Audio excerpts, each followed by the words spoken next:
तरीके से आप देख रहे हैं कि हमारे यहाँ पे शिव महापुराण की कथा चल रही है। लाख श्रद्धालु बाहर के हैं जो अजमेर ज़िले और राजस्थान ज़िले के बाहर से आए हैं। इन सब की व्यवस्था को संभालने के लिए जिला प्रशासन ने 13 तरीके की टीमों में 13 तरीके के पॉइंट में अनेक टीमें बना के एडिशनल और डीवाईएसपी के सहयोग के द्वारा यहाँ पे तैनात की गई है। ब्रह्मा मंदिर में अलग सुरक्षा का इंतजाम रखा गया है। शाम को महापुराण की जो 1 से 5 तक की जो शिव महापुराण की कथा है, उसके बाद में ब्रह्मा घाट अन्य और सभी घाटों पे अनेकों तरीके के पुलिस के सुरक्षाकर्मी तैनात है।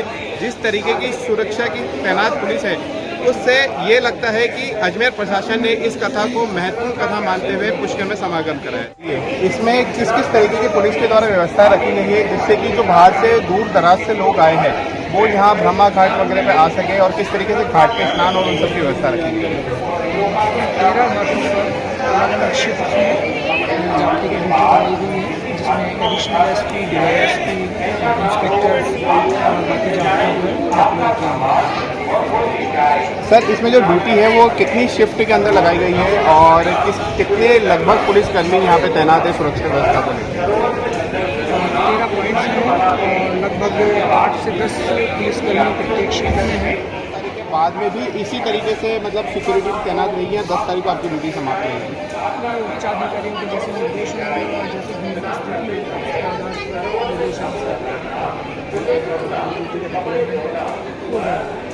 आपका नाम? अभी ब्रह्मा घाट पर हम उपस्थित हैं और यहाँ पे हमारे साथ में पुरोहित जी जुड़ चुके हैं। इस भव्य कथा के बारे में हम पुरोहित जी से जानते हैं। पुरोहित जी, ये किस तरीके की कथा है जो शिव महापुराण की कथा हो रही है, और इसके बारे में आप हमारे दर्शकों को कुछ जानकारी दें। देखिए, पहले तो आपका सादर स्वागत है यहाँ पर, जो आप पुष्कर सरोवर में आके इस भव्य कथा को सुंदर रूप जो प्रशासन ने दिया है।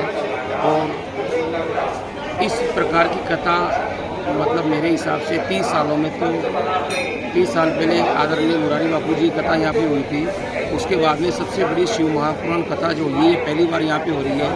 और इसी कथा में जो श्रद्धालु लोग लाखों की संख्या में कथा सुनने आ रहे हैं, और कथा सुनने के पश्चात सभी यात्री लोग मंदिरों के दर्शन, पुष्कर सरोवर की पूजा अर्चना करने जा रहे हैं। तो इस कथा में जो प्रशासन का हमारे को सहयोग मिला, हमारे तीर्थ पुरोहित संघ ट्रस्ट के नेतृत्व में हमने कलेक्टर साहब, एसपी साहब को पहले ये निमंत्रण कहा था कि इस कथा में लाखों की संख्या में यात्री आएंगे, तो उन्होंने पुष्कर सरोवर में किसी यात्री को डूबने से बचाए जाने के लिए संपूर्ण रूप से सुविधा की गई है।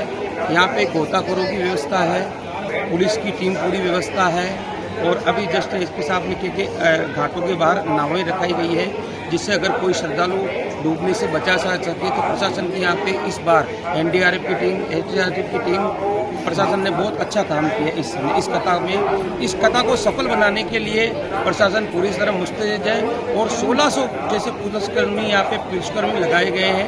इतने पुलिसकर्मी पुष्कर मेले में भी आज तक नहीं लगाए गए हैं। ये प्रशासन का सादर धन्यवाद है। तो उन्होंने कथा को सफल बनाने के लिए हर प्रयास कर रहे हैं। पंडित जी, एक बात मेरा जो संज्ञान में है, लोगों का अभी तक शायद तक इस बारे में या तो पता होगा या नहीं भी पता हो सकता है, क्योंकि जो ये शिव महापुराण की जो कथा हो रही है, इसके बारे में आप जनता को कुछ बताएं कि शिव महापुराण की कथा में किस तरीके का निर्वाचन और उल्लेख किया गया है शिव और पार्वती जी की महिमा का, तो वो आप जनता को बताएं। देखिए सर, इस बार क्या अधिक मास का पुरुषोत्तम मास का महीना होने की वजह से यह सावन का पवित्र महीना 2 महीने तक चलेगा। इन 2 महीनों में जो तीर्थ स्थानों में जो कथा गाई गई है और जो शिव महापुराण की जो कथा हो रही है, इसमें प्रथम जो मुख्य पाठ आता है वह शिव और पार्वती का विवाह का और सती का वर्णन आता है। हमारे पुराणों में, वेदों में, ग्रंथों में कहा गया है कि इन श्रावण मास के महीनों में जो भी श्रद्धालुगण तीर्थों में जाकर सत्कर्म करे, पाठ पूजा करे, भगवान की कथाओं का श्रवण करे, तो उनकी संपूर्ण इच्छाएं पूर्ण होती हैं।